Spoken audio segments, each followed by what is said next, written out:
right, so we are live on YouTube. So it should be popping up in a couple minutes or so. I don't know. It acts weird on the Ghost Claw one though, but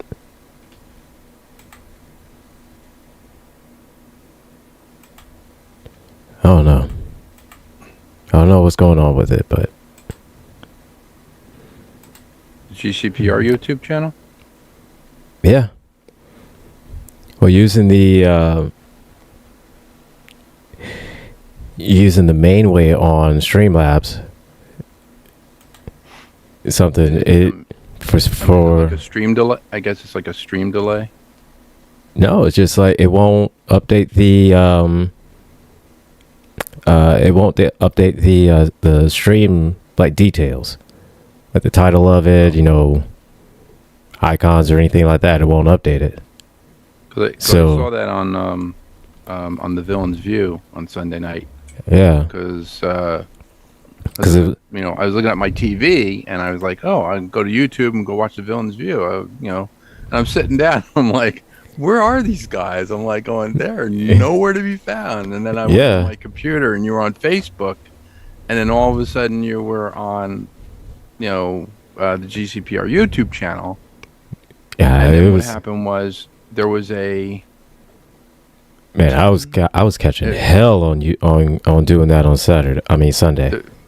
There was like a 10 or 20 second delay between, Mm-hmm. was it like between Facebook and YouTube? Because it started late, and it was this delay, and I was like, okay, I'm just gonna stick. I guess I'll just stick with, the Facebook, because you were beyond the question, I guess beyond the questions and answers that you were doing. And then right, by the time it would show up on YouTube to catch up, it was just going at its own pace. So it was really strange. Like I said, man, I was catching hell on YouTube, man. It was, for whatever reason, it did not want to, just didn't want to cooperate.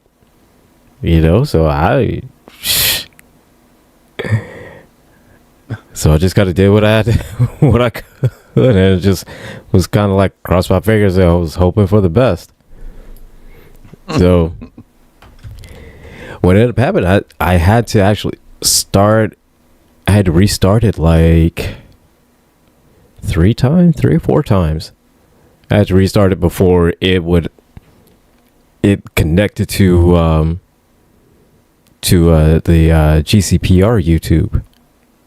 I think you should have T. Nathan do, the Villain's View on Sunday night, because he has an optical hookup. I mean, come on, hook a brother up, Oh my God, he's got the he's got the setup channel. He's got the setup, with the he's got the whole Batcave set up in his thing, man.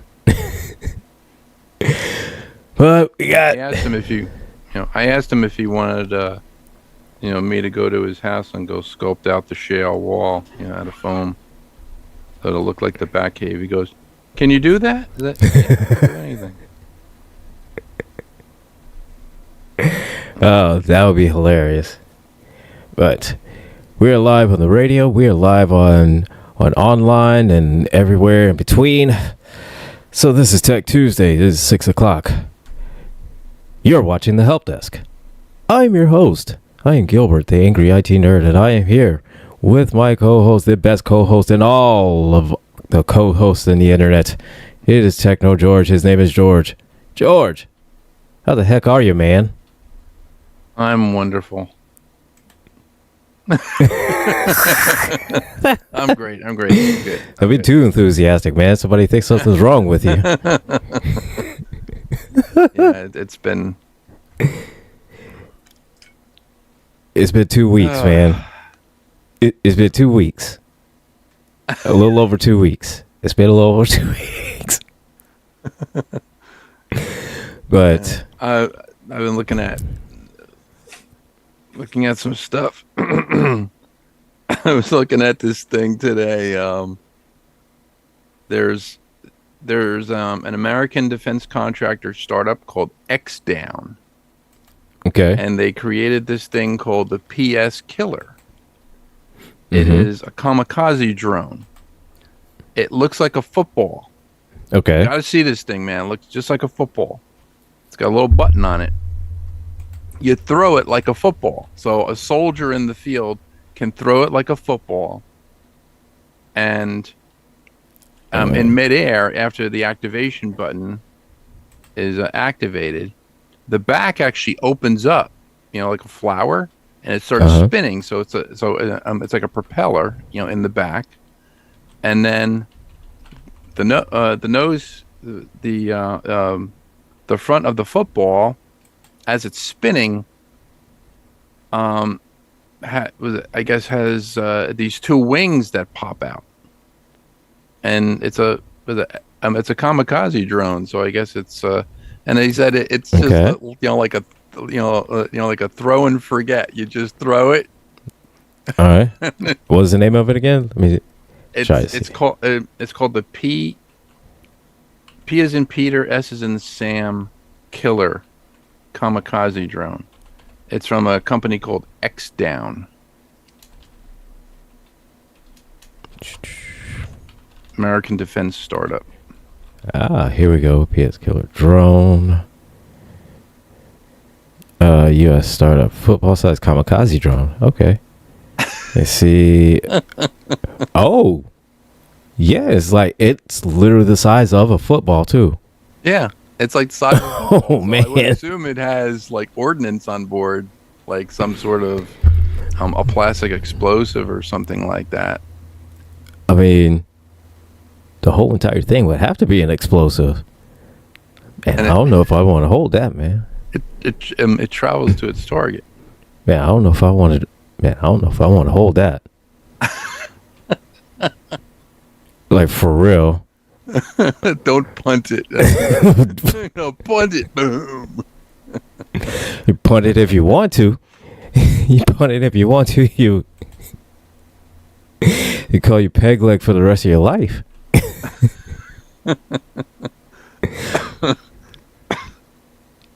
But I don't know. It looks pretty cool. Yeah, but it's an interesting concept. I mean, but yeah, I mean, I think it would be good for, like for surveillance or something like that. But. Oh yeah, it definitely would be, and especially just the size of it is an advantage as well, just because it's literally you can carry it in your hand. Yeah, it's like the size of a football. So. Yeah. But that's pretty cool. Again, I wouldn't hold it, but that's still pretty cool. You have to get one of like those robotic football throwers, like like an arm. Like one of those little a robotic arm that throws. Like the little robotic arms, and you just have to, you would just like put it in a little cradle, and they're just like, and just let it fling out. Yeah, like a little mini catapult.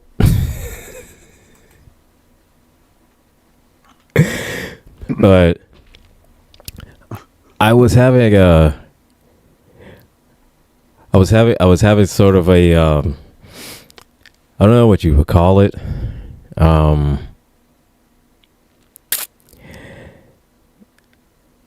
So a few days ago, got my Mac in, set up, and started, coding the GCPR app.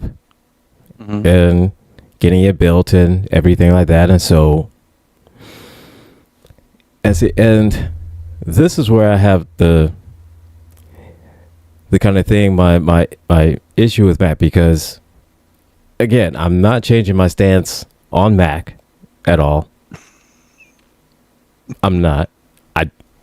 I'm not. However, I will say the method of making the app on the Mac, it is so much easier than it is on Android. Okay. And see, and that's where I have that's where my conundrum is because I don't like You hate Mac. Yeah, you hate Mac. I hate Mac, but it's so much easier to make an app on it. But I hate it with a passion. But it's so easy to use with an app. It's almost it's like the old joke, like letting letting my mother-in-law go over a cliff in my brand new Cadillac. Kind of like that. It's Yes. like So right. You got rid of one thing. So you got rid of one, but you had to sacrifice what you love, depending on which one you look at. Yeah. But it's the Mac. I've looked at some of the apps. They're more structured. yes, So they're yes, not. I mean, Android is more open source, I believe. You can do a lot of open source stuff with it. Yeah. Mac is more structured because it's more structured toward the App Store, not the Play Store. And yeah, and so and also the thing is that it the way that Mac is with Xcode, is that it doesn't go. It just downloads all of the software development kits or SDKs that essentially are there, not just picking and choosing. Oh, you need a GitHub, or you need a Java SDK, or you need a whichever one. Right. It just brings them all in and just uses whichever one that you need at the time. Whereas with Android, if you try to build the app, then it pops up with an error saying, "Oh, you need a Gradle SDK." Right. Well, then you get the Gradle SDK, and then you need the Java SDK. Then you get the Java SDK, and then you need this software to kind of add on to it as well. You need a Android emulator software SDK. Then you'd also need, and so you don't know which SDKs you need until you start actually trying to build the app. Right. Yeah, I found with because I think Gretchen had the same problem with she couldn't hear the GCPR .live in Safari on her phone. I believe it was on her phone. I could hear it at one point in time, but when I went to 18, when I went to iOS 18, I can't hear it anymore. So I'm saying to myself, I'm saying it's not a glitch with the radio station. It's something to do with actually iOS 18. It could be a security. It could be like security level, like a security mode or something like that. And I found that out with different things. I had a client last week. My accountant. We run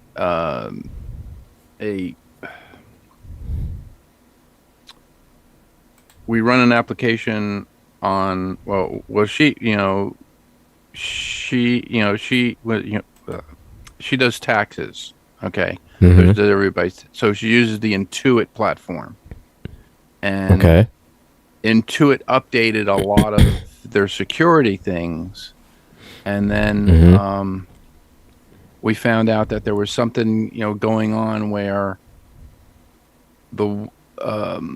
she uses something called Pro Series. So Pro Series basically is you could do taxes from like 2017, 2018, 19, 20, 21 to 24, to 25. But the the the application permissions were updated, but they never told you that they were updated. So like in iOS 18, there's application permissions for the internet, for like for certain IPs, and then there's a security and privacy mode that kind of put up like a brick wall. It wasn't a firewall. All right, I checked everything. We checked the firewall. I checked the antivirus firewall. I know this, because she uses Windows, and Windows wants to be in charge of everything, and like wants to be in charge of the firewall. So if you put an antivirus application in it, it will allow that antivirus, to go through its firewall, because it's a trusted site and the certificates are trusted. Well, the Intuit, I guess they must have updated their thing, and all of a sudden, like, I couldn't install it, and I was like, why can't I install this? I'm going in. I went in, and I went into Intuit. I went into Windows, and then I finally found the problem. It was Microsoft Edge, because she uses Microsoft Edge, and I went into those permissions and that security, and it said, Intuit is not here, so I had to add Intuit to it, to the list of programs that can be used with Microsoft Edge and those permissions, and then everything jived, and then everything was fine. So I think trying to listen to the radio station on iOS 18 is not working because I think it's a permission. It might be like a permission or a security, glitch. I think that's what it is. Now I tried makes sense. Looking into it on the phone, because usually I can get it on the phone. Right. I want to look here, iOS 18 here. Well, I just updated the system here to, what's this latest one? I think Sequoia.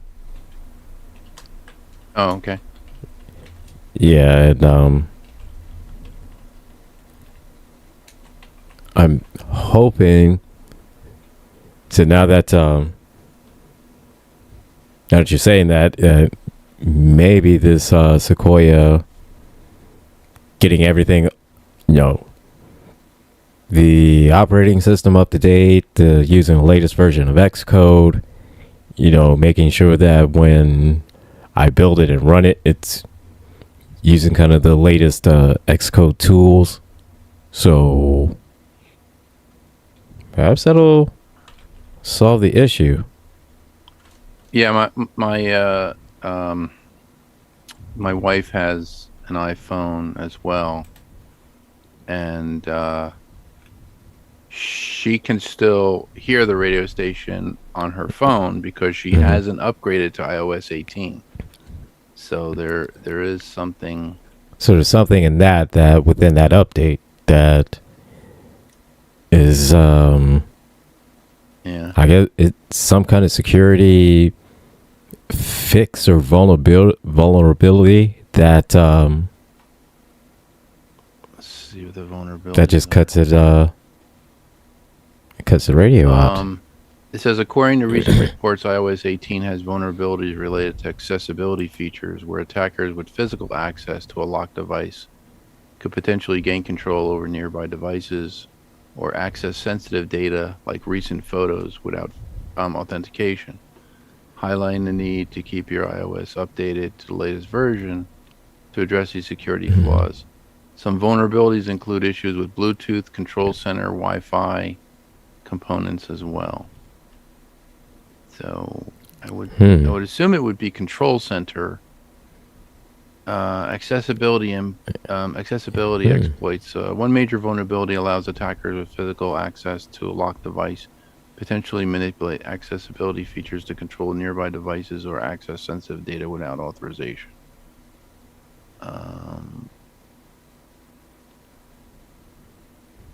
TCC, transparency, consent, and control. Would allow malicious apps to access sensitive user data like photos, location, contacts without proper notification. Then maybe that's it then. And something about the stream from I don't know, maybe the stream from Bosscast? It could be. I'm just thinking. No, I mean, I can. I can hear it on the computer. Like if I go to my computer, I can hear it through Microsoft Edge. Okay. And it's fine. Yeah. But I just can't hear it on the phone.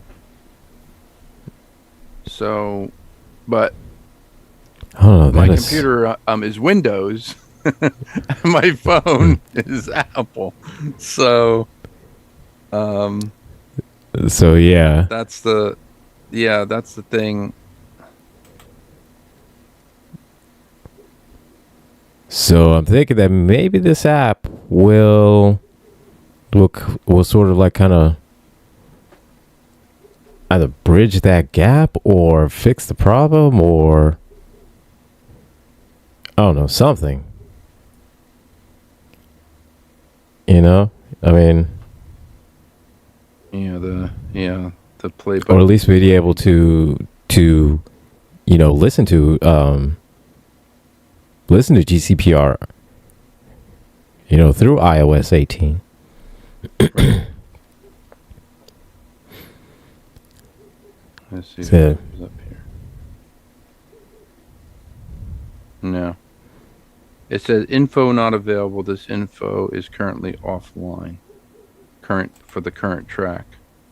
So when I go to that with the phone, the only other thing to do, let's see, is there a way to see well, let's see what Control Center says. Customize Control Center apps. Oh, that is so odd. And what in the hell is this dog barking at?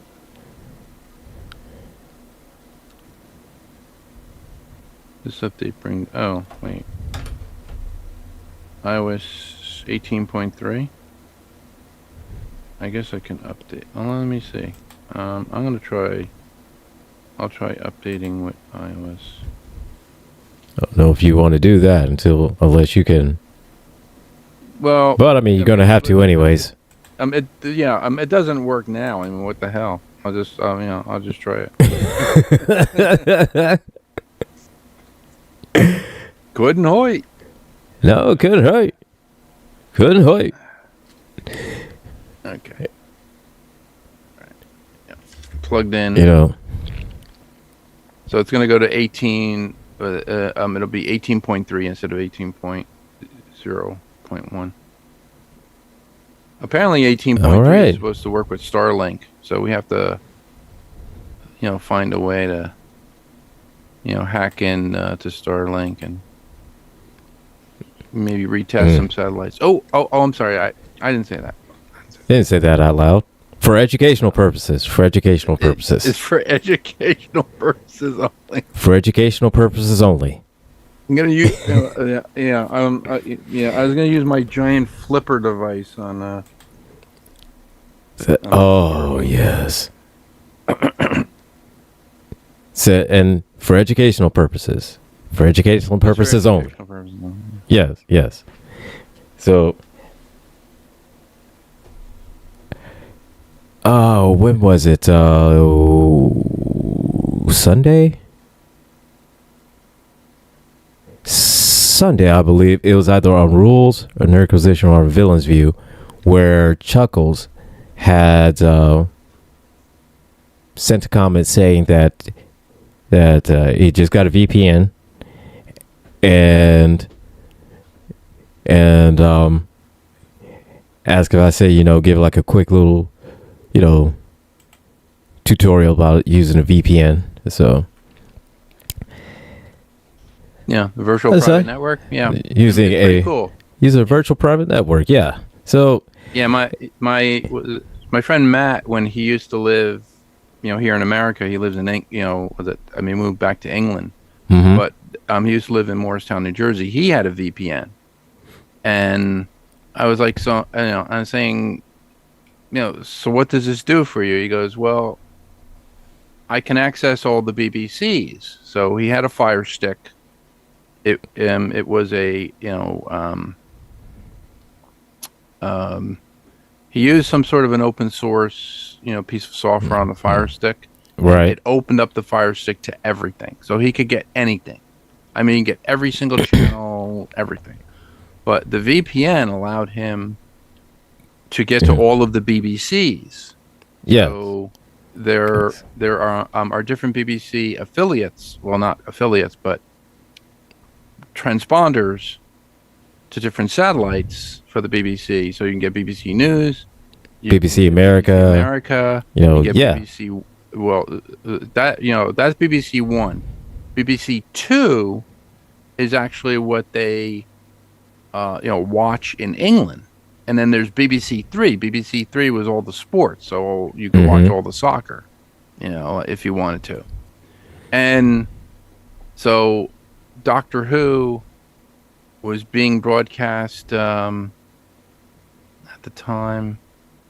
It's 7:00 their time, but 12 o'clock our time. I think there's 6 hours. I think there's 6 hours ahead. They're 6 hours ahead. Yes. He was watching it at like 12, and he goes, "Hey, you want to come over? And watch Doctor Who?" I was like, "Sure." Doctor Who, and I'm like, "So wait a minute, you're watching this in real time?" He goes, "Yeah, this is being broadcast at at 7:00 at night." I was like, "Oh." He goes, "Yeah." I said, "So you're doing that with a VPN?" He said, "Yeah." So yeah, that's really cool things you could do with a VPN.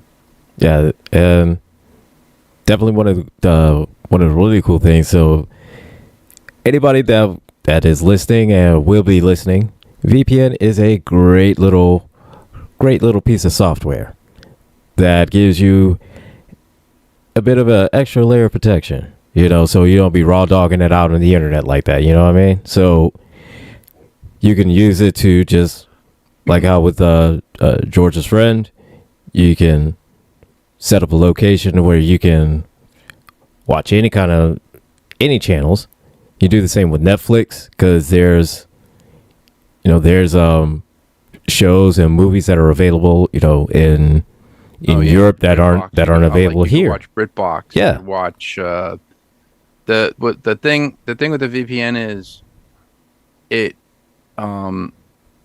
you have to pay for it every month. So you're paying for a protected stream. So you're not just streaming stuff and getting all of this junk. You're streaming on your own virtual private network. So your IP address, you get an IP address, I guess, from like a VPN. And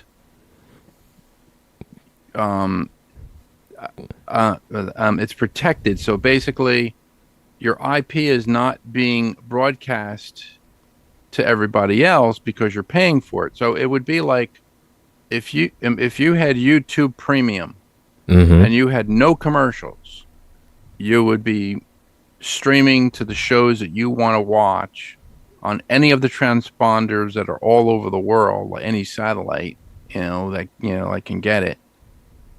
Right. You would just have to set it up. So, and I mean, you can get all the news stations. You get BBC, World News. You can get Al Jazeera. You can get there, there's like so many streaming services out there. When I had Roku, the amount of streaming services that I saw there were like maybe 600. Mm-hmm. And then when I looked at Matt's VPN, there were like it opens 5,000, like open up thousands of just sports and like and that's just because of what's filtered, and yeah, what's outside of the country, so again with the VPN, you set it to be, say you're in Canada, or you are in you're in Italy, Canada stations, or some place like that, and boom, you have access to international content. So it's definitely a great thing, a great piece of software to use. You can use it just on, any of one thing I really things like that. Yeah, it's one thing I really liked, and you would have liked this too. The Kung Fu channel. They had Kung Fu the series, but in the morning they had Dragon Ball Z, and they had all Dragon. They had like all anime in the morning. It was all anime in the morning to the afternoon. The afternoon, you got all the live action stuff. So you got Kung Fu, you got The Master. Was it, remember The Master? The one with, I can't think of his name. He was like a ninja, and there was like this evil ninja who was... Is that one of the ones with Sho Kosugi? Yeah, that's it. That's it, Shokasuke, yeah. All right. And then at night you would have all these kung fu movies, You had Snake Fist Fighter and Enter the Ninja, 24 hours of just ninjas. It was yeah, and again, see, and entertainment like that, you open that up with the VPN. Now sometimes, there are free ones to use that you can use, but you want a paid one. Comet definitely TV. Comet TV is a stream you can get. Comet TV has a lot of older ones. Like Greatest American Hero. $6 Million Man, Bionic Woman, stuff like that. Good shows, Yeah. Some of the classics. Some of the absolute classics, yeah. Classic shows. Stargate. But the software itself, it's easy to use. Quite honestly, my personal opinion, it doesn't matter which one that you go with, as long as you have something. Whether it be ExpressVPN, NordVPN, Norton, Surfshark, whichever one that you have, as long as you have something that gives you some kind of protection. The VPN actually does have the VPNs, the way they work is they are on a server someplace. It could be in Canada, it could be wherever it is. NordVPN, I would assume, is in like the Nordic, countries. Right. I can't think of the. I think I want to say it's located in Sweden. It's either Sweden or Switzerland. It's one of those two. I'm not exactly sure, but I want to say that is definitely Sweden. Right. Because Sweden is known as, pretty much known for, tech. Tech software, apps and stuff like that. Yeah. Yeah. I used to get my I used to get this software from Sweden. It was on one of the servers I used to download. It was for copying movies. Mm-hmm. So you can make a copy of a movie. It was DVD Fox or Fox DVD, something like that. And I remember getting the thing, and I was like, "So where's the torrent?" And I'm looking for the torrent server, and I'm like, "Oh, it's in Sweden." And I was like, "Oh, okay, I get it." Because they got Yeah. around the they got they used an American site where you could use your Visa to pay for it, Okay. and I think it was like $30. It was $30 to start. I think it went like to $70, but you could copy anything. You could copy Mm-hmm. software. You could copy, DVDs. Get a DVD. That's what I used to do. Go to Blockbuster, get a DVD, copy it, put it back in the thing. Okay, I'm done with it. So Right. and all these copies, got all my copies and copies of games. You could copy games, which was really cool, and copy Xbox, games and stuff. Yeah. So I And mean, it's, it would put the code on it for you. But yeah. I mean, it's the same concept as the '80s when you would get a a dual VCR that allows you to to record movies onto a blank VHS tape. Yeah. I used to have a program when I had my 386 computer. I had a program that allowed me to use VHS tape as a tape backup for a computer. So I could put my data onto the tape. It wouldn't. It converted. I think it converted the audio. I think converted the audio track, but not the video track. Okay. But I could hold I think at the time. I think at the time I can hold about maybe 2 gigabytes of data, maybe 5 gigabytes of data onto a VHS tape. Okay. And it was a special hookup. I could hook up it was like a serial port. It was hooked into like a breakout box, and the breakout box was hooked in to the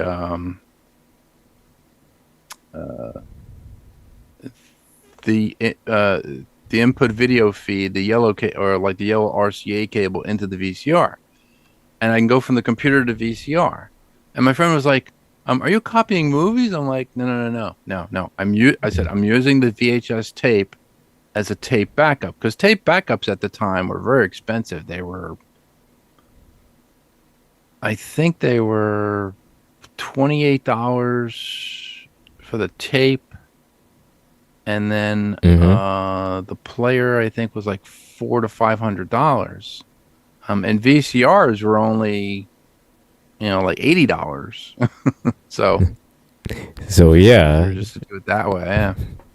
If you find a way to get around it, and yeah, I don't blame it at all. I remember the time I got my NEC multi-spin. I had 3 lasers on my NEC multi-spin, and I thought who the hell I was, man. I couldn't tell me anything. I had the I had a game, used to buy games from I think from Computer Express, the store we had, and it was in not a cradle. What the hell was it called?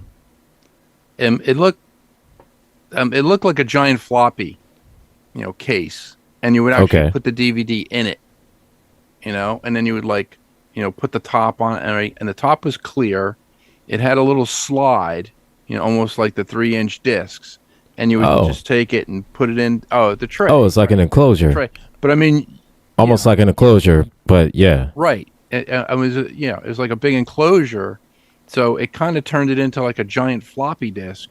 And then you would just, put it into, Whichever the slot reader that, or whatever, the yeah. player, and it would just pull it in, and it would read the thing. And I was like, and I remember it was on clearance for, I think, like $400. It was like $1,000 drive. I remember at the time.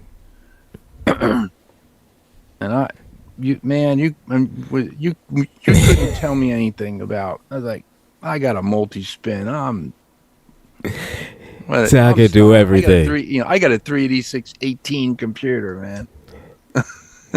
So you can't tell me that I could do everything. I could do everything.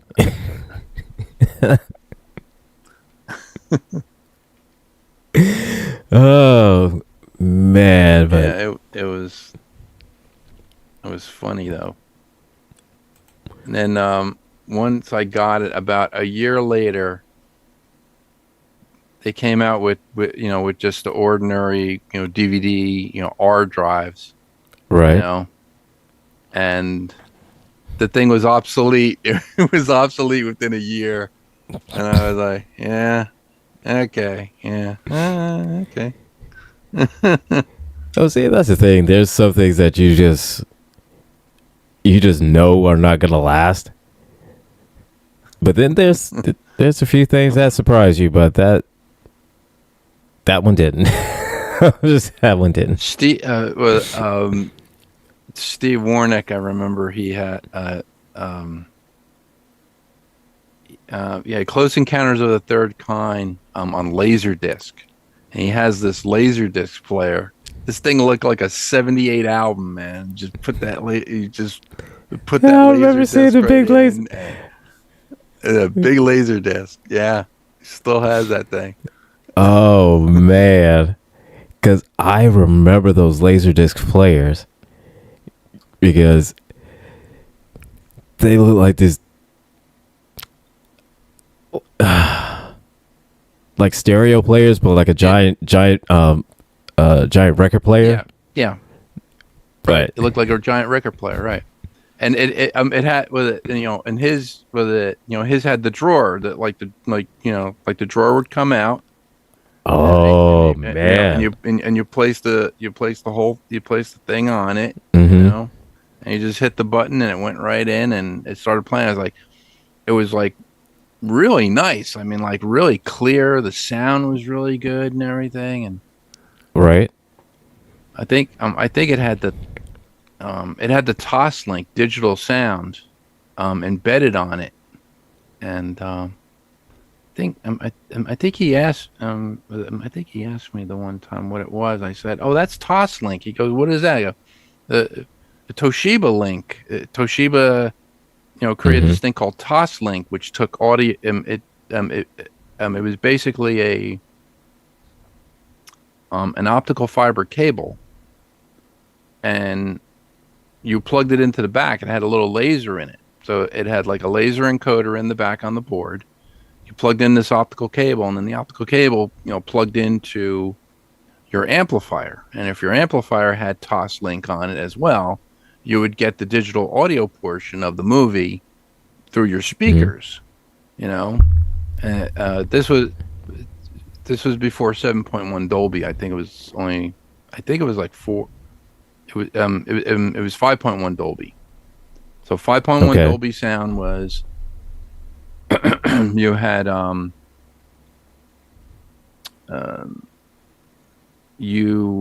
2 tweeters, 2 mid-range, and then you had a subwoofer, and that was the 5.1. Yeah. The 7.1 was like you had sound like I don't know, like this ungodly amount of sound, that you could put. It was still 4.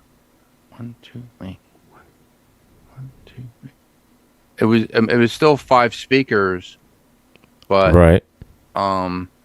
It was broken up into 2, 4, 6, and 7 for the subwoofer.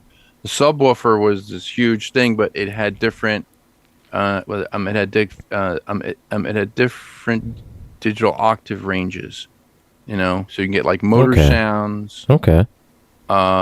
stuff like that, and then you can get like like very low music sounds, like boom boom, like boom boom Mm-hmm. boom boom boom, and then you Yeah. would get like the mid range, and it was just, I was like, wow, this is really cool.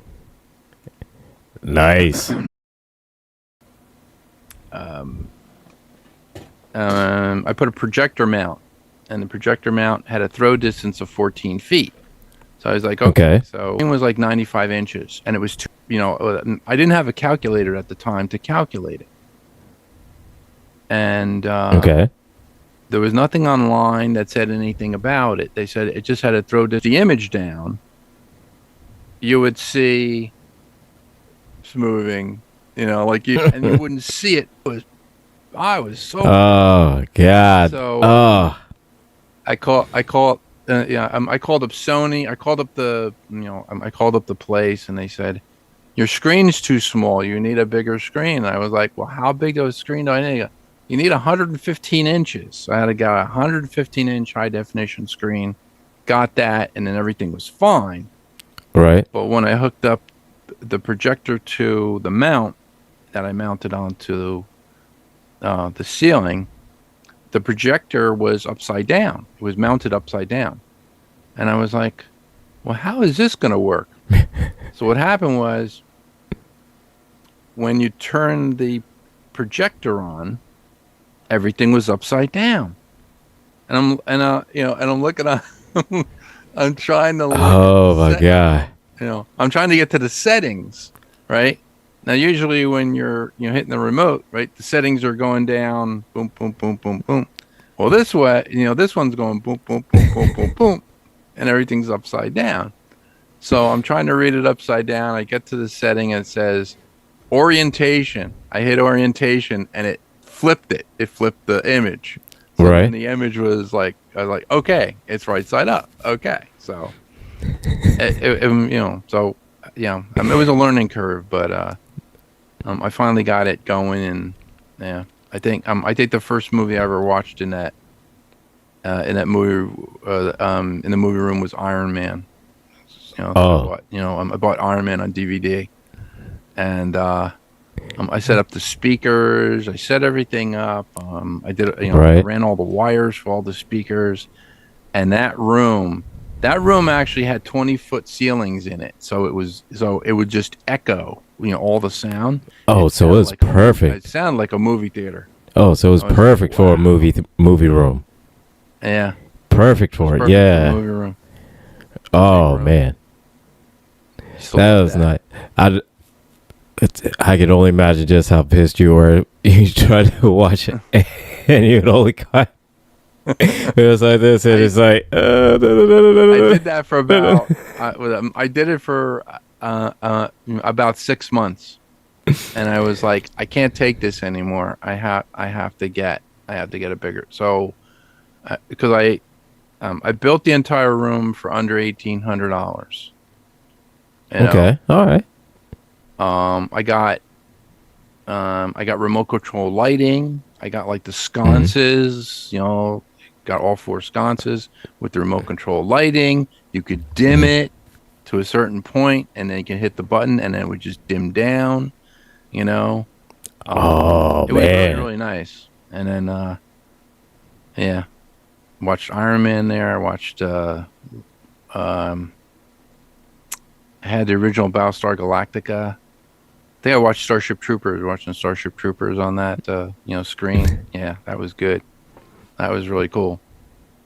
And then, and then when I was That's done, I hit awesome. one button, and like the lights came up, screen went up because the screen was on, it was like a motorized screen.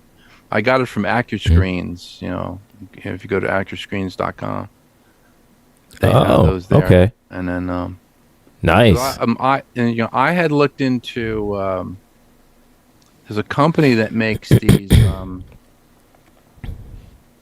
the Jumbotron, panels that they have for the Jumbotron. Yeah. in New York City. Yeah. There's a Yeah. company that makes it for your house.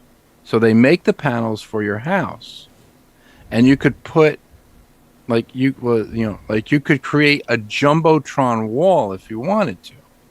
So Oh I man. had looked into that, and I was like, then because if I had had that, I wouldn't have needed the screen. I wouldn't have needed the projector and all this other stuff.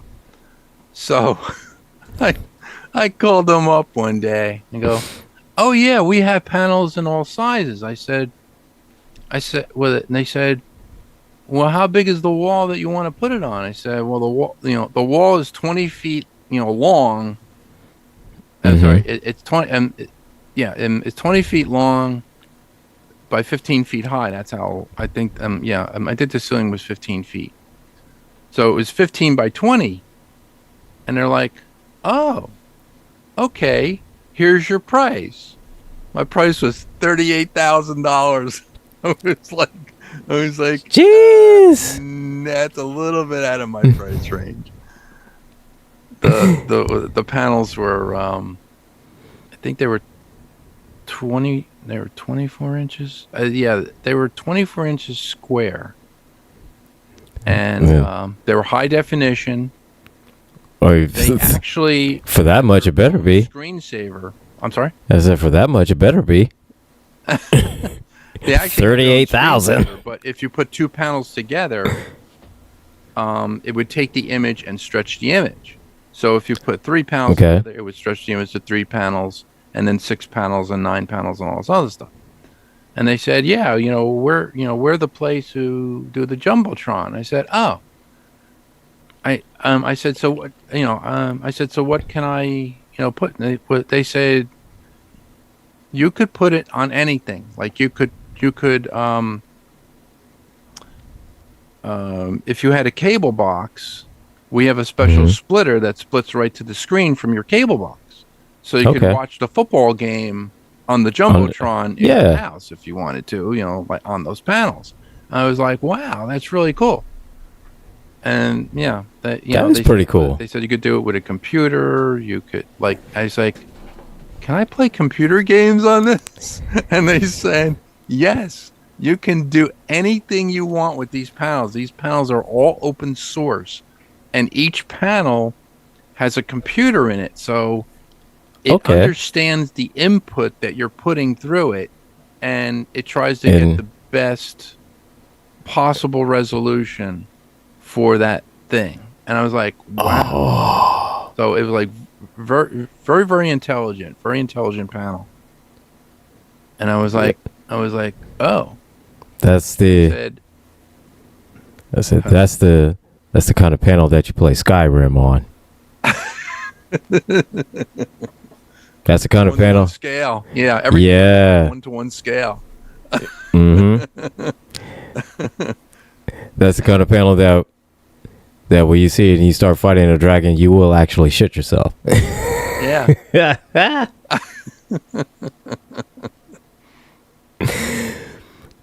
But I will say, for that price, man, look, for that price, I mean, if you watch Stargate, you better be able to walk through that Stargate. That's all I'm saying. Well, Stargate on the 115-inch screen it wasn't bad. I watched all the episodes on Roku. Actually, I had Netflix at the time, so I had Netflix through the Oh, Roku, okay.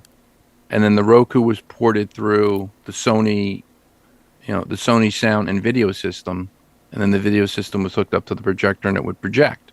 So I could watch any Netflix movie I wanted. I could look at, so I could play movies on the player. Mm-hmm. I can listen to the radio. The radio I had, the Sony radio, had a remote. It had a remote sound. Well, it wasn't like a sound bar. It was just a speaker. So I took the speaker outside and put it outside, and I could control,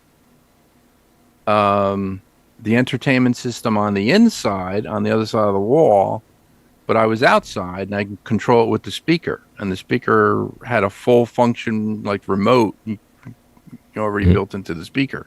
So I could listen to music, I could play whatever I wanted to, which was really cool. And then you could use the speaker as, like a separate speaker, like inside for the entertainment system. Then you had another, I guess like another sound mode or whatever you could put onto it. But it was a great system. I was like, wow, this is really good. Nice. That's pretty cool. Yeah. That is pretty cool. God only knows what they have now. I think they have the soundbar. Soundbar, basically, the high definition soundbars put. So where I had 2 forward speakers and 2 rear speakers, or 3 rear speakers, including the subwoofer. You don't need that anymore. The sound bar, the high definition sound bar you buy for your TV, bounces the sound around the room. And that's what it does. The speakers are actually put at specific angles. So one goes out this way, another goes down, and it bounces the sound around the room. And it feels like you're in this immersive experience. Because I remember when I went to the showroom to go buy the system, they were showing Star Trek II: The Wrath of Khan. And they were showing the thing, and I was like, wow. I said, it actually sounds like this. And they said, yeah, pick up the sound woofer, and, you'll hear the phasers and the photon torpedoes and da-da-da and all this other stuff. And I was like, oh, this is great. But, yeah. Now it's let me see what they got here. I was looking for, but yeah, the computer stuff.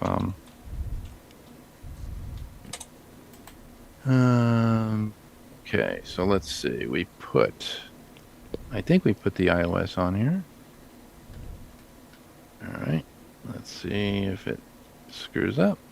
Okay, I'm on 18.3. Okay. Let's try CPR.live. So, moment of truth. Moment of truth for iOS, to see if Apple is not a thing.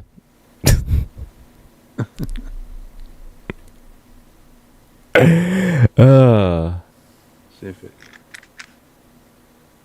And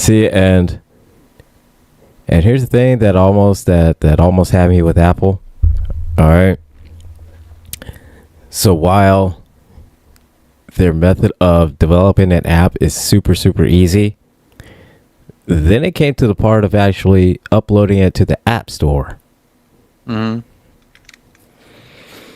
So it's not working.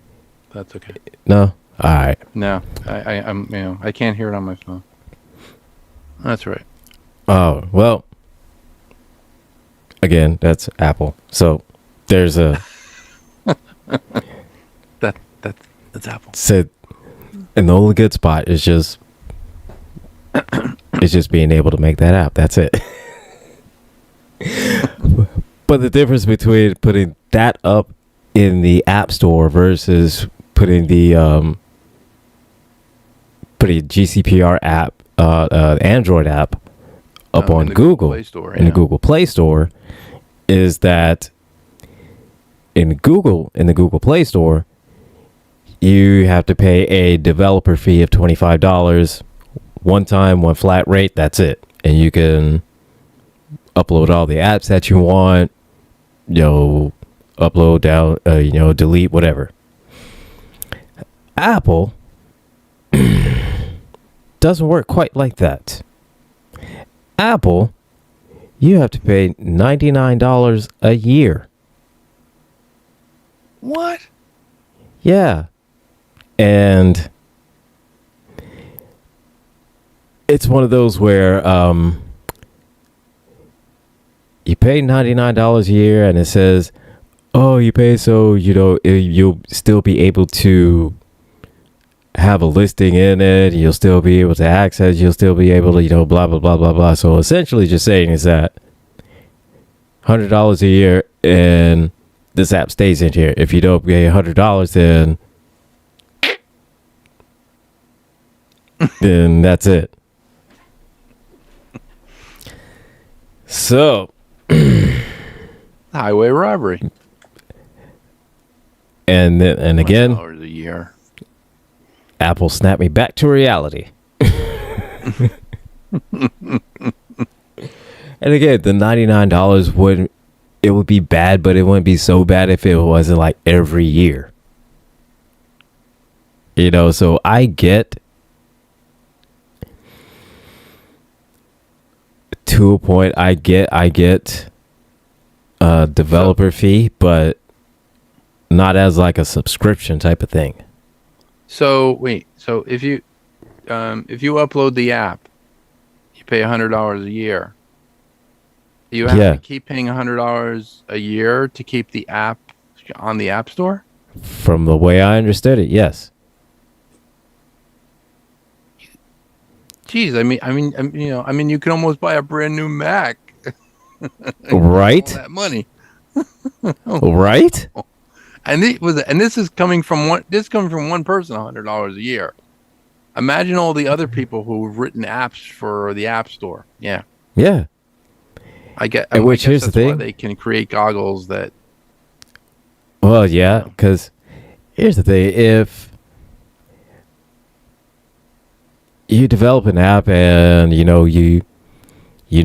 market it right, and able to make money off of it and monetize it a whole nine, then essentially it would pay for itself. Okay.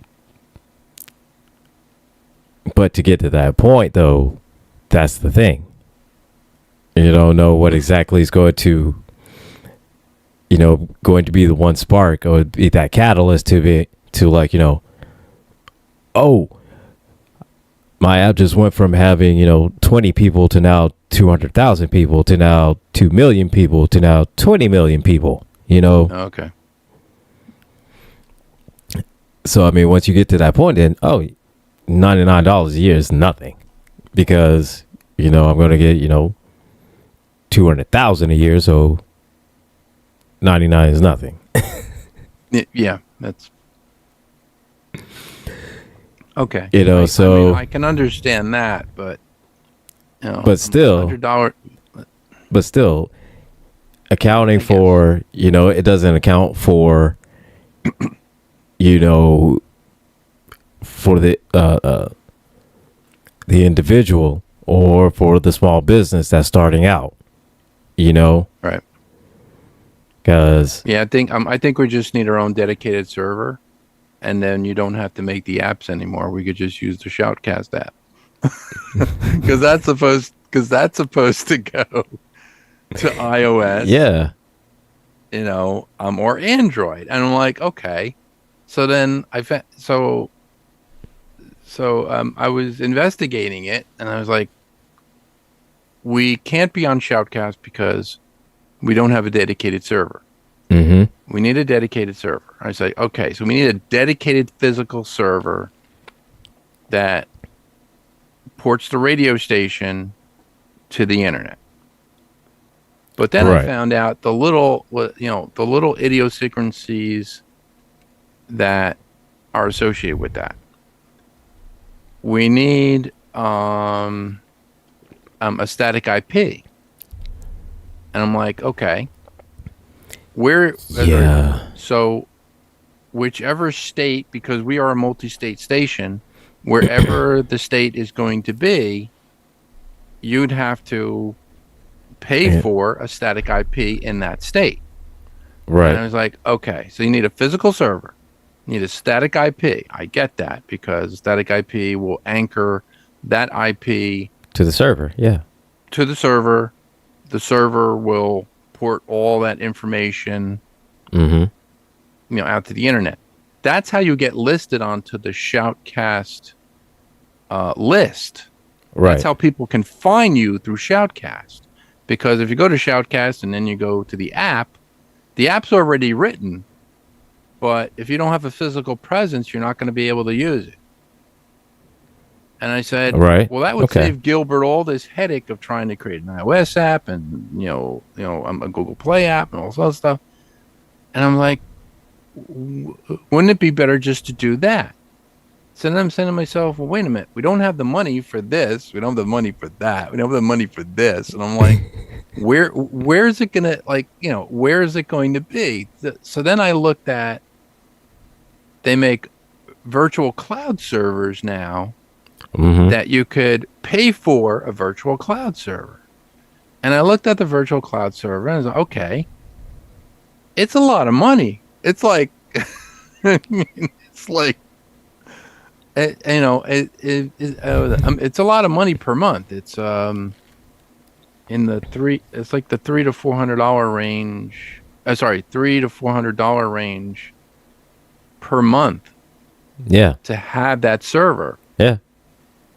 And it's like, well, it's pay as you go. It's like, okay, but so if I don't come up with $400 next month, you're going to cancel my server, and your server just gets shut down. I'm like, pretty much. So yeah, then you lose everything. I was like, no, you'd have to have it. You had to have something, definitely something dedicated, but at the same time, probably in-house and affordable. Right. Yeah. Right. In-house. Yeah, it would have to be something in-house. Jeff and I had talked to another gentleman who uses a physical use like a physical broadcast server. And I said, do you have any type of, backup or like a, like a power backup? And he goes, no, not really. I was like, so when it goes down, it goes down. Okay. I didn't think wouldn't you want to be up and running 24 hours a day? And he goes, well, we don't have the money right now, and blah blah blah blah. I'm like, okay. All right. I mean, that's your budget. I mean, I can't just say, oh, you got money. You say you don't have it. I'll just say it's this. That's our budget right there. So, right. I'll just say this. Close your eyes and tell me what you see. That's our budget. So, right? Exactly. So, right? But hey, just say this. You're going to keep having the same issues until you get a battery backup. Yeah. I mean, I was looking at Synology, actually. The Synology is pretty cool. It's you can use it as a server, and you can actually use it as an audio server, which I found that out the other day. I have a client who actually, we put one in her house, and she used it, for her business. So she backs up all of her computers to it. You can write to it through. You can actually access it through your phone through two-factor authentication. You could access anything on it, like pictures. Mm-hmm. You can create it. You can create like a movie server, but it hooks up to the internet. So it has 2 gigabit Ethernet.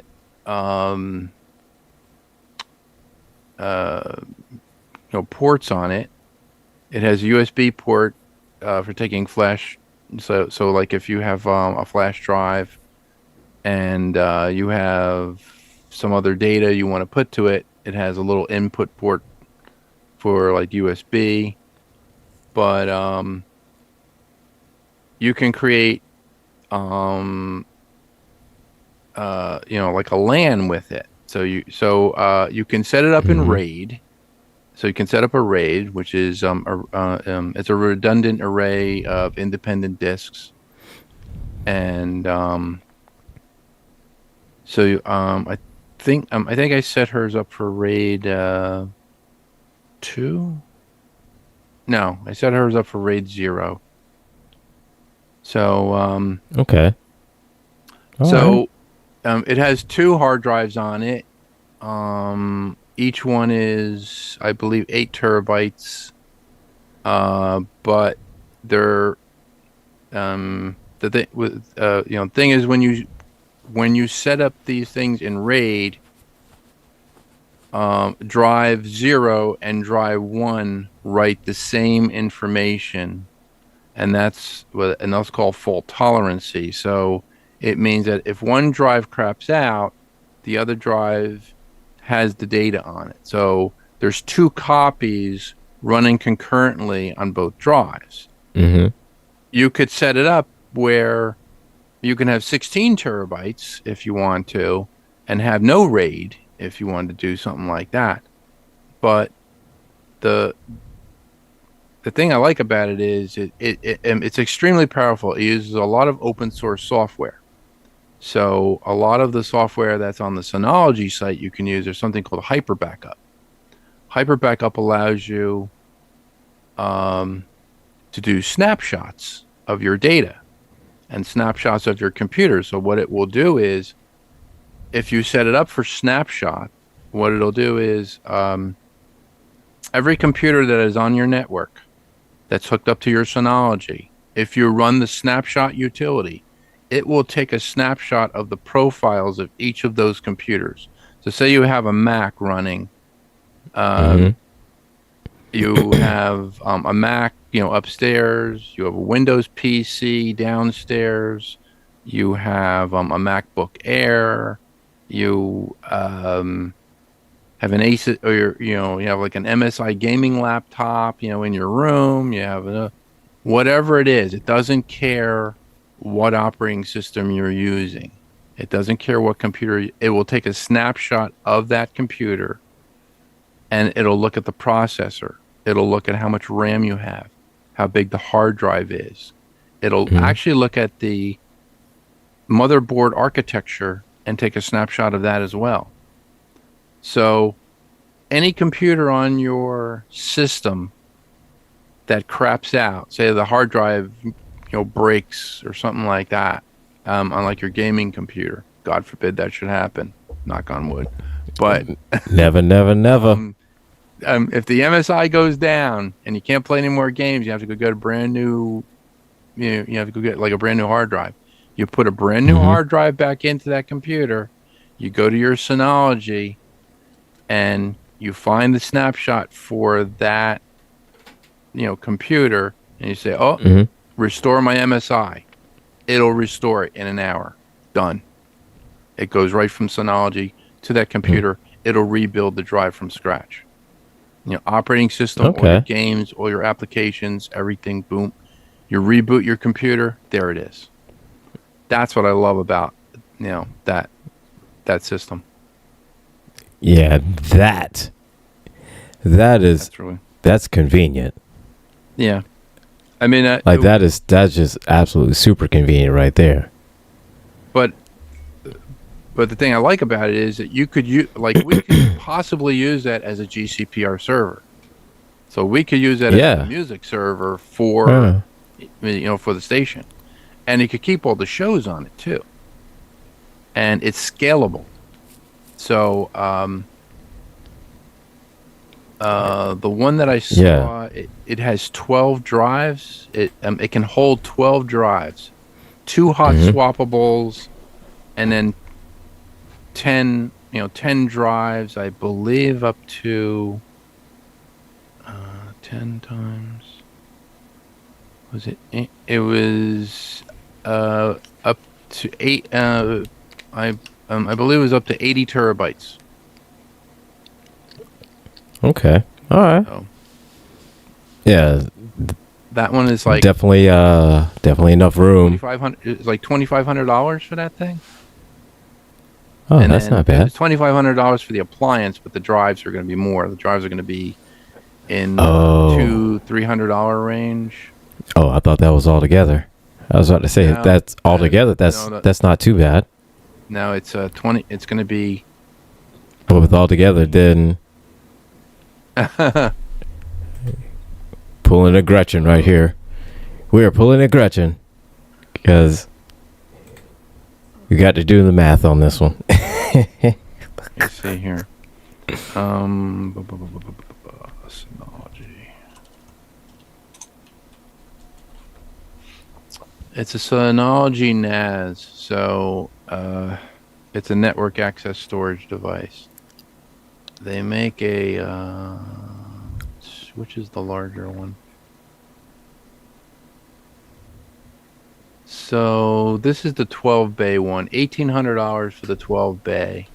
Comes with a quad core CPU with 4 gigs of RAM. That's $1,800 for that. Then you'd have to get the Seagate Iron Wolf hard drive. It's 7,200 RPM, 256 meg cache for RAID network attached storage. Iron Wolf drive is about 8 terabytes. It's about $180. So you're talking 12. Get to my little handy dandy calculator if I could find the damn thing. Doing 8 times.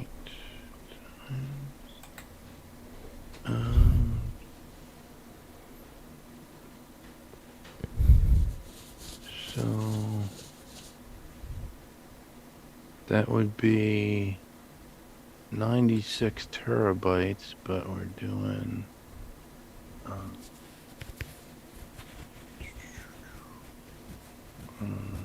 that'd be 180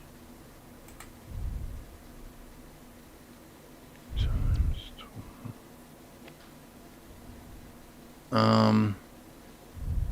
And then that's $2,160 for just the drives, plus $1,799 equals about $3,959. About $4,000 when we're all done, which is not too bad. About $4,000. Considering the specs, no, it's not too bad. That's not too bad. Considering a traditional server build would be in the $15,000 range, $10,000 range. Yeah, 4,000 is coming out ahead. Yeah. Yeah, I've saved many a client by putting one of those Synologies in there. They're like, oh, well, where's my server? It's right here. Everybody's going from one, everybody can access the drive. Well, what if I have a phone? You can access it from your phone. What if I have a tablet? You can access it from the tablet. Like, it doesn't, it doesn't care. It's just a hard drive that's on. It's like an online hard drive. That's all it is. Yeah. And I think that's kind of the thing what always throws people is the term server, is that a lot of people don't seem to realize that a server is just a computer that it's just been purposed to to handle networking, but right. Essentially, it is a computer. Still, it basically, and you're with it, and you're basically just using the hard drive from that computer. Right? So why not create a NAS, a network attached storage device, which is a giant hard drive that everybody can access, get information from, and put and put information to. Yeah. I mean, it makes sense, but the one really cool thing about Synology is that if you have another Synology at home and you have one at the office, you can do a sync. So it will sync over the internet to that Synology at home. So you have an off-site backup. So if your Okay. business burns down and you lose all those drives, you didn't lose all your data. It's right there. And then Synology Yeah. also has they actually have a service called remote cloud storage, so you can pay Mm-hmm. for it every month, and all of your, I guess, your entire business records. If you didn't want to keep a physical Synology at your house, Mm-hmm. you could do a cloud, like cloud storage. I forget how much it is. I think it's per year.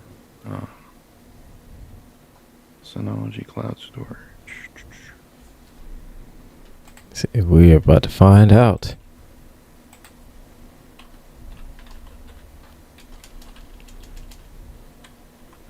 Cloud storage backup.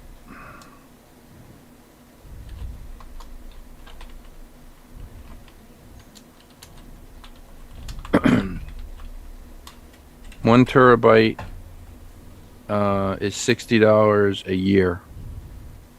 That's like six. It's like $6 Mhm. a month, which is not too bad. That's the basic. Okay. Advanced is Yeah, that's not bad. Let's see. Advanced is what, $69.99. advanced like 69. Yeah, it's like $70 a year. Okay. 1 terabyte of storage. Select your storage for more. And it looks like it's you're able to share. It has hourly backups, customizable retention policy, data deduplication, hybrid share, multi-site file sharing and syncing, local cache for frequently accessed data, file and folder pinning. All data stored on C2 servers is protected by AES 256 encryption. So it's encrypted. Yeah. So then nobody Okay. can like. So if anybody grabs it, they're not going to be able, to read your data because it's encrypted. Yeah. Okay. So, yeah, C2 That's server pretty cool. cloud backup. Is it Taylor hybrid cloud solution? Yeah, that's pretty cool. And, yeah, and I think that's just the main term that I think that what always throws people off is calling a computer a server. Right. Because, Well, and I think what a lot of people, what they see and they think of when they hear the term server is like in some movies or and like images on the internet where you just see like just a whole rack of just machines. 2U servers, yeah. Yeah. 2U servers in a rack, right. Yeah. Yeah. And I think that's what people kind of associate the term server is with something like that. Right. Instead of realizing that a server can look just like a personal computer, because essentially, I mean, it kind of is. There are videos on YouTube how to actually turn your old, PC into a NAS. You can turn it into a NAS. I mean, I built them when I was at Intel, and it's just basically a computer with software on it. Either that's either Mac. Well, Mac uses Time Machine, I believe, for backups. Yeah. But if you did the Mac, like if you did like the iMac or the MacBook, and you were going to save something on Synology, you could just do Time Machine backup, and it would go. Synology, I mean, it's made for it's made for Windows, it's made for Mac, it's made for Linux. So if you have like a Linux server or something like that, and you're privy to Linux, you can also do it through Linux. But I mean, I used Time Machine on Jeff's Mac. It really didn't run too well, but I think it was just a limitation of having an Intel chip on like Mac architecture. But Yeah, it's possible because Mac architecture is finicky. Motorola, it's Motorola. That's the the M2 chip, the M4 chip. That's Motorola. Yeah, It's not. It's not Intel. it's it's finicky. An Intel chip on a Mac is like, I don't know. It's like putting like a Ferrari engine into a Model A Ford. Like, Yeah, it. I mean, it doesn't quite go together, you know.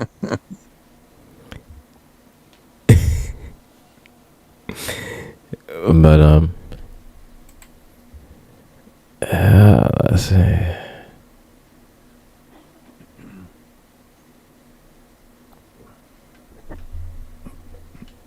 Again, it's like Apple's just almost there. It's almost there.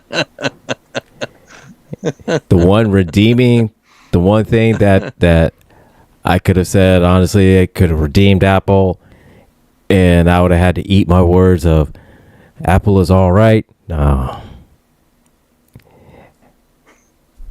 No. Apple did what Apple did. It's a great computer. When I shut it off and I walk away from it, it's a great computer. It's awesome when it's off.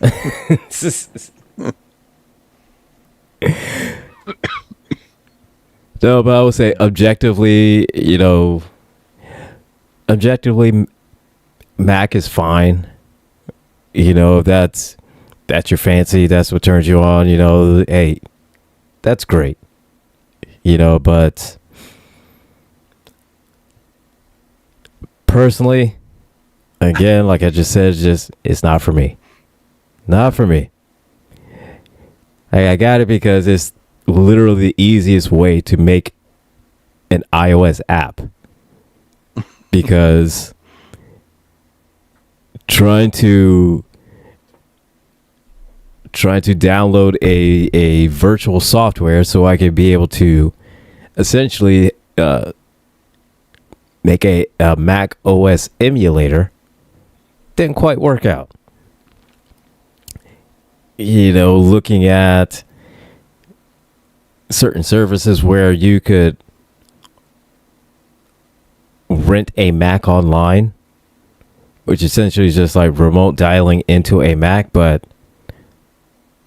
the way that the services were structured, again, was not the best option. It was really expensive, and for the time and the days that they were giving you to use, it wouldn't have been enough time for to develop this app. It really wouldn't have, because I mean, per month you would get like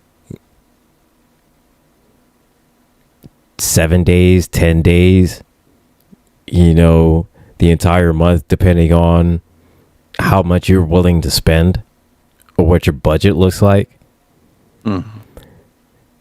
So it's literally the easiest way was just to break down and buy one. Right. And again, you couldn't rent it. I'd have to throw it across the room. And here's the thing: there was a service that you could actually rent an actual either an iMac or a MacBook Pro. But those services were only available in like big cities. Like cities in California, like Dallas, Texas, like Manhattan, Brooklyn. You could just order one. Just order like a brand new one. Okay, do what you had to do, and then return it. Oh, I don't like it. It didn't. Was it? It didn't suit my needs. Just return it. Yeah, just return it. That's all. Said that. Just write the app for it. Said write the app and then set it back to factory settings and just like. Yeah. It just didn't work for me, so I just want my money back. Yeah, I just want my money back. People do that. People did it all the time.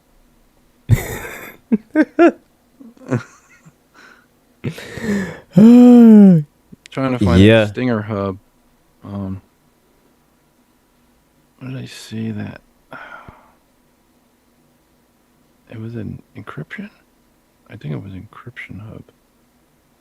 I saw this thing online. It was in my tech feed. It was called the Stinger hub. It's I think it was encryptor box. It was like some sort of an encryption box. I forget what it was called. Okay. I can't find it. It's not in my feed anymore. I do not see it.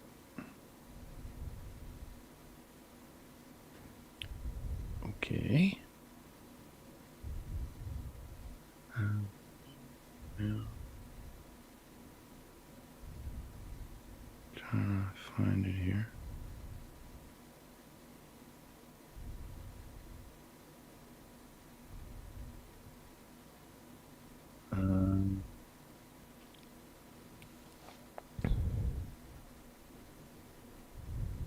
Intel i9 mini PC. Windows 11. Yeah, I'm gonna have to upgrade to Windows 11 pretty soon. That's gonna be fun. That's gonna be like getting a barium enema. Yeah, same here. Problem is that I literally have to on all of my systems. I'm going to have to upgrade the chipset. More than likely upgrade the motherboard too. So yeah, because for whatever reason Windows has Windows 11 won't work on on the hardware it should work on, because for whatever reason it decided to go the route of Mac and be finicky with certain products. Again, there's it was one more solution that was that I could have used to make this app. Would have been building what's commonly referred to as a Hackintosh, which essentially is just building a custom computer with a Mac operating system. Right. Problem is the exact same thing with Windows 11. You have to use specific type of motherboards, specific chips,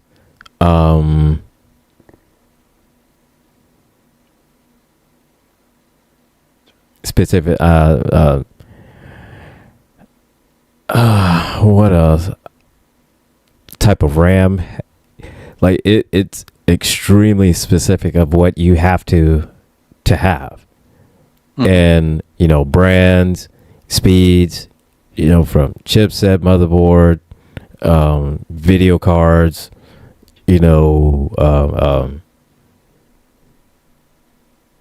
hard drive, everything. Did you see the Hackintosh they have? That's it looks. Oh, here it is.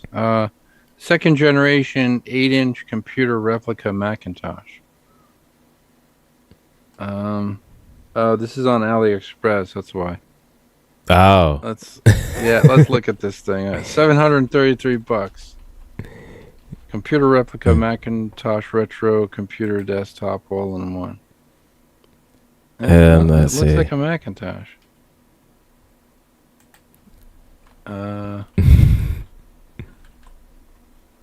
Based on Macintosh Classic, retains curved design. The front, yeah, everything else. Okay, single Take that's monitor. true. What does it use? Oh man. In display mode, the external host notebook, TV box, game console, PS5, PS4, Xbox, Switch, and other devices that can support HDMI output. Okay. Yeah, it looks like the original. Okay. It even has like that retro mouse on it too. Huh. Yeah. I remember that. I remember that because Did you ever take the old Macintoshes apart? You ever like pull the back out? I never took them apart.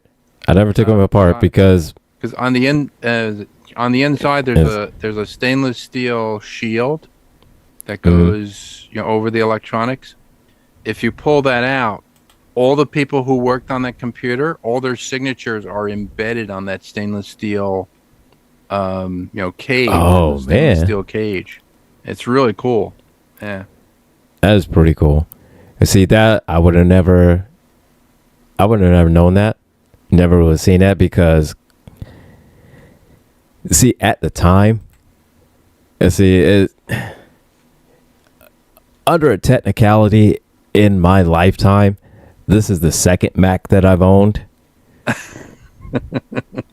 The first one, let's say, all right. This is the second Mac that I've used. This is the first one I've owned. The first one that I used, my mom owned.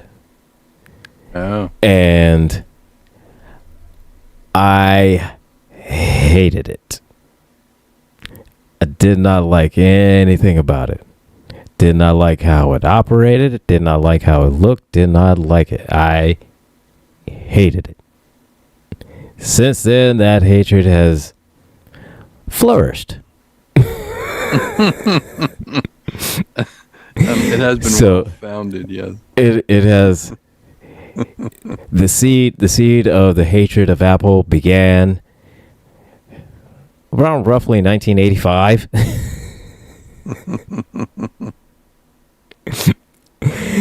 And maybe the professor can use your computer. Hello, computer. Right. I know you didn't like the voice. I thought Voyage Home was fun. It wasn't fantastic, but the funny thing that's Voyage Home was the first Star Trek movie I saw in the theaters. Yeah, that was the first one I saw in the theaters. I kind of regret that. Oh, anyways. No. I'm like, I mean, at the time when it came out, and it was in the theater, I was excited to see it, and I liked it. I liked it. I really did enjoy it. And then I think it's one of those ones. Once I got older, and I looked at it again, I was like, I really like this. So it was one of those where I loved it. Because of one, I was a kid, and then two, it was like a big deal, and I know a lot of they did in the beginning of the movie they did a shout out to the Challenger crew, who perished in the explosion, which I thought was good. It was really cool. Yeah, and I thought it was cool. It's kind of like putting, I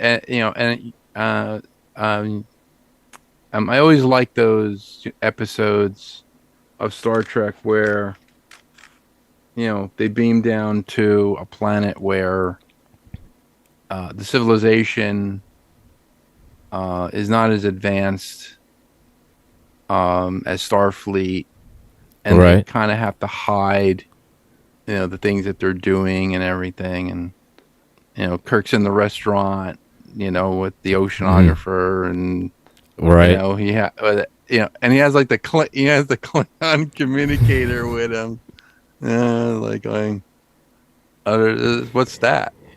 Well, what's what? You have a beeper. Are you a doctor? Yeah. And like, okay. Right. No, but yeah, it's one of those. It was a big deal for me, as a kid because, one, because it was in a movie, it was in the theaters, and never got and going to the theaters, in the 80s back then, that was a monumental event, Yeah. Like you didn't go to the theaters often, so yeah, that was. And oddly, my dad took me to that because he loved Trek. Oh, he did. Of course, that's cool. That was one of the many things, that he got me into was Trek, Godzilla, wrestling, whole other stuff. Anything sci-fi, anything sci-fi, fantasy. Yeah.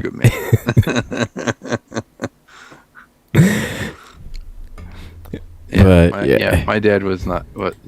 My dad used to just love, like war movies and action movies. That's it, because, So every June 6th, we'd watch, The Longest Day, A Bridge Too Far. We'd watch all these movies. Oh God! But yeah.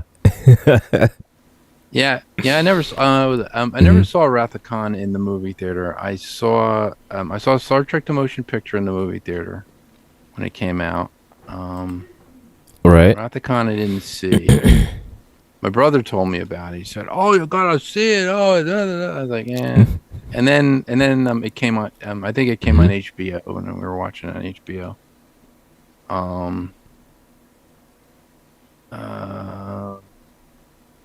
Star Trek 3, The Search for Spock. Oh, with Christopher Lloyd. Yeah, as the. Oh yeah, that's right. He was a Klingon, wasn't he? Oh man. Kirk, are you gonna give me the Genesis device? No. Okie dokie. Okie dokie. That's all I could think of. I thought of Jim from Taxi. Let's see. I was thinking of Doc Brown. Oh, Doc Brown. Yeah. It's like it's Doc Brown. It's like Doc Brown as a Klingon. Yeah. Marty, you patak. We have to go back to the future. You patak.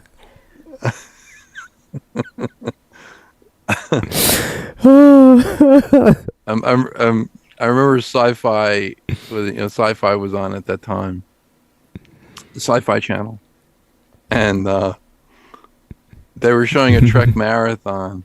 And he goes, there's three constants to the universe. What was it? Klingons love Shakespeare.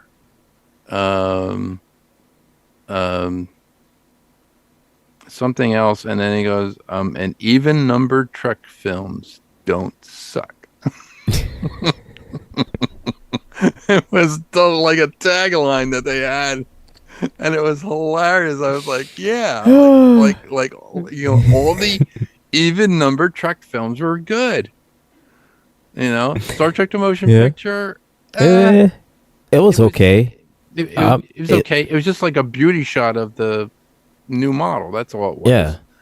And I was like, okay, that's all it was. I was like, and and then 2 came out, and 2 was good because it was Wrath of Khan. Yeah. 3 sucked. 4 was at the time it was good, and then Yeah, at the time it was good. It brought the crew and everything together. And then 5 was directed by William Shatner. That sucked. And then that was 6, The Undiscovered Country, was better. And I was like, well, I mean, comparatively speaking, I mean, it had to have been better than 5.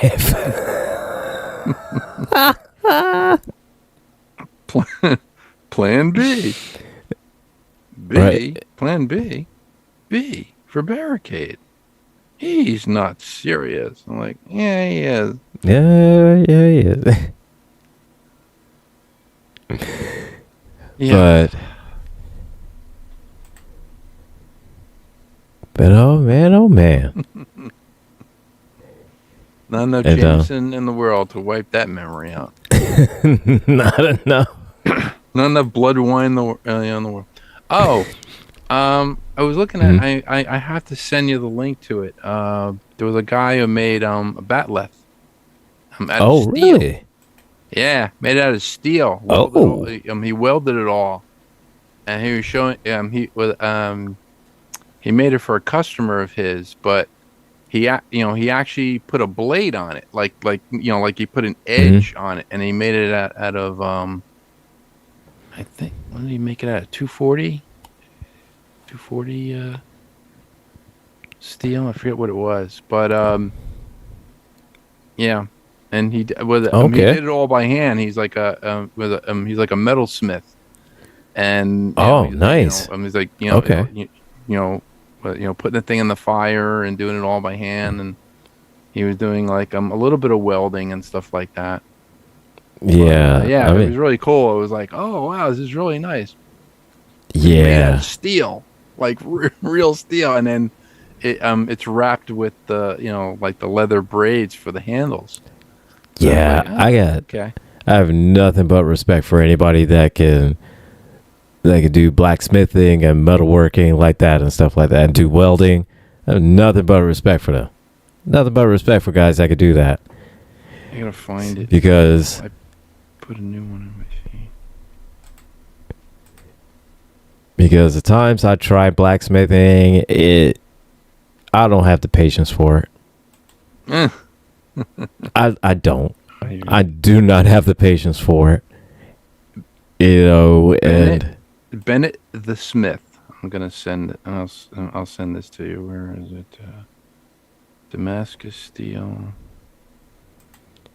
Bennett the Smith. He's a forge weld. Where's the batleth? Come on. It's in like 2 or 3 parts. Forging a batleth. That was 6 years ago. So let's see here. I'm gonna share that. I will put it messages.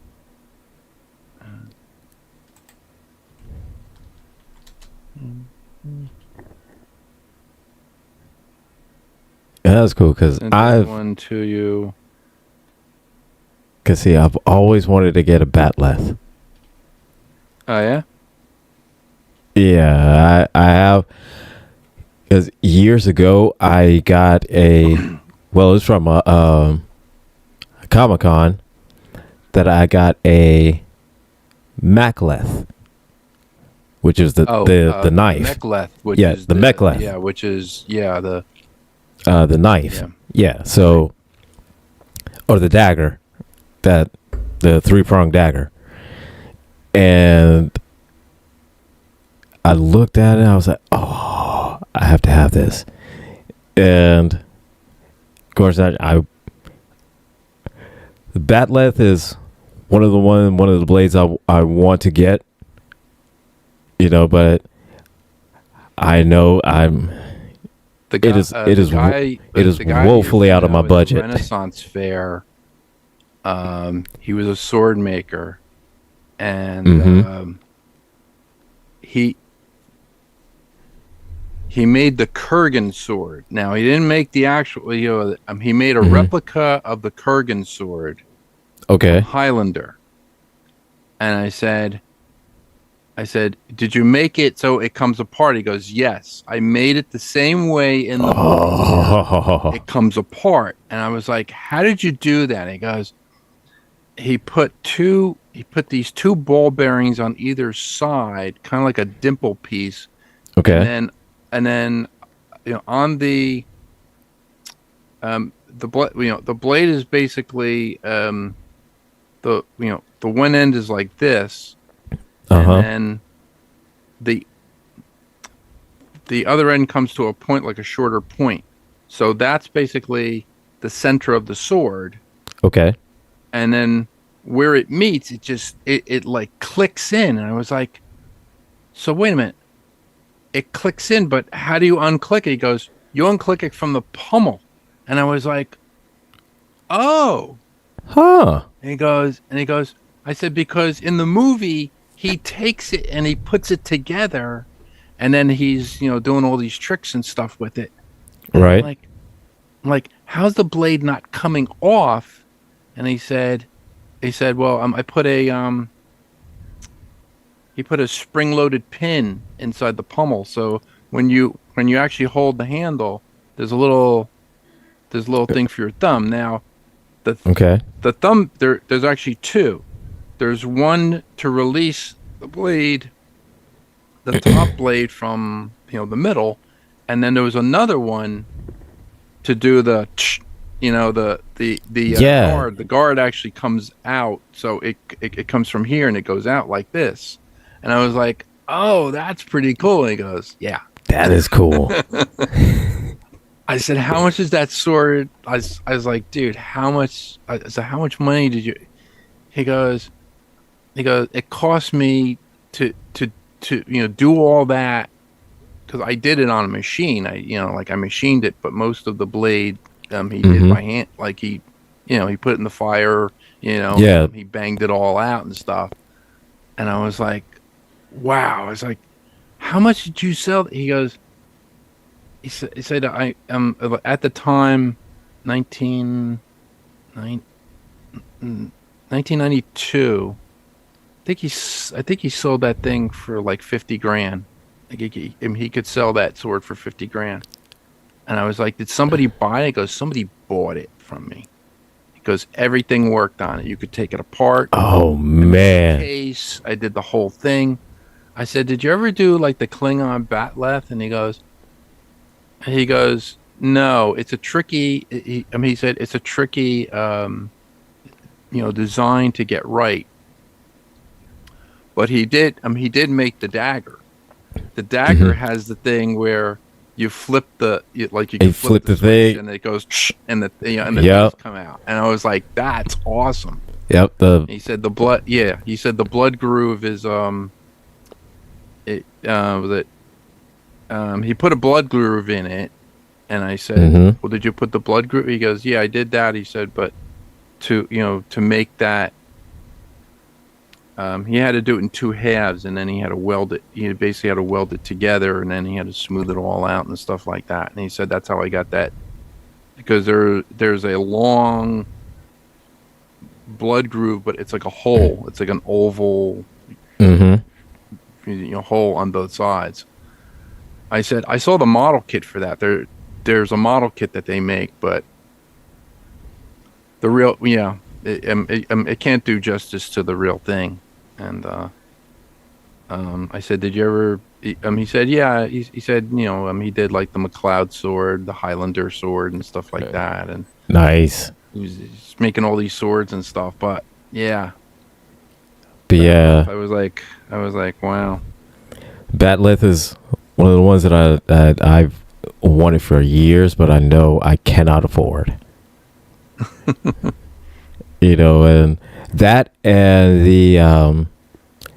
the Blade Daywalker sword. Those two swords I've always wanted. But The Blade Daywalker sword. yep. The Daywalker The handle sword. goes, the handle goes, it like spins. It spins and then it goes. Yeah. It has the four, Like part of the rungs that come out. Yeah, the part of the pommel on it. Yeah, twists and the pommel basically has these four, I like these little like spike acid etched blades. Yeah, there's spikes that come out, and it comes out from the handle. Yeah. So if the handle's like this, it goes, like that, and it takes your hand off, like it did with that guy in the movie. Right. And I was like, oh, so you want that? So, but I don't think that one. Well, the one I looked at, I don't think it did that. It was just a plain, plain sword, pommel, and whatnot. Yeah. But this mechlith though, that's the crowning achievement I've gotten from a Comic-Con was that mechlith.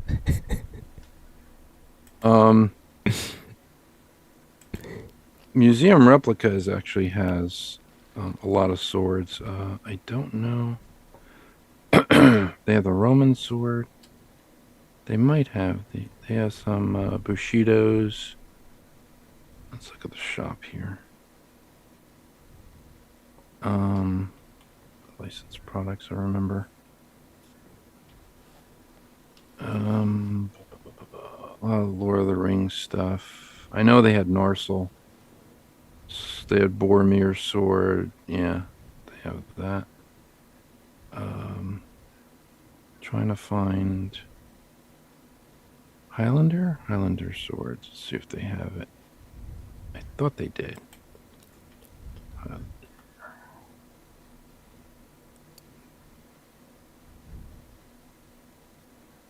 Now the Highlander sword would be awesome to get.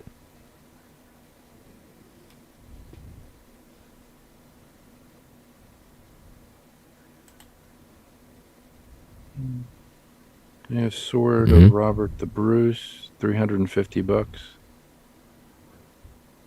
The museum replica stuff is really good. It's actually made in Spain.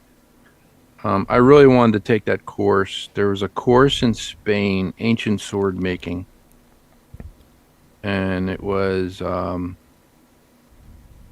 the time I wanted to take it, it was $15,000 for that course, but you stayed there for like almost 6 months.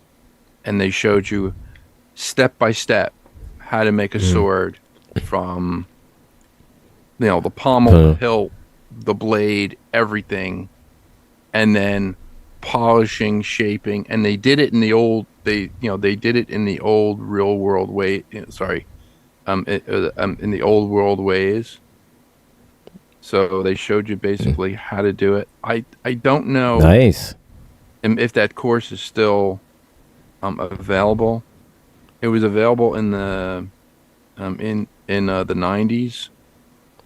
So, but maybe. So it maybe still be open, but there's probably more that opened up. And on that brings us to the end of this show. So yeah, we just got lost in time, man. That's all it was. We just got lost in time. So coming up next, we've got TKE Tonight with Jeff Kennedy. After that, we've got Hurricane Girls with Sheila Chappelle and her crew. And ending out the night, we've got Conversations with T. Nathan. So stick around and you learn something, have a couple laughs at the same time. And this show is brought to you in part by cns-computers.com. You got a VPN and you went to the wrong site still, and you got hit with something, even though you had a VPN, didn't you?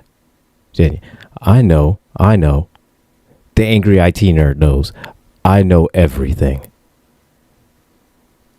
You got a virus, didn't you? Yeah, you did.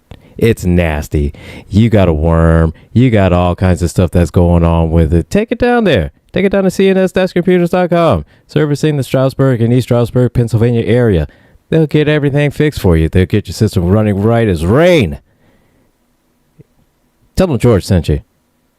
You might get a discount. You might not. I don't know. But still, just go down and visit. Say hi. Visit them. They like that too. So check out cns-computers.com. get your stuff fixed today. And on that brings us to the end of the show, man. Yep. It's a great show. Thank you. It's a great show, man. So sent you the sent me the link to the link to the Kurgan sword. Oh, lovely.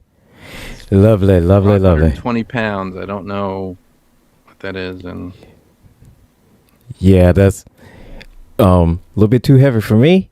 I will have to lift a couple more weights in order to lift that some of my gun up. But that'll bring us to the end of the show, and so that's it for us.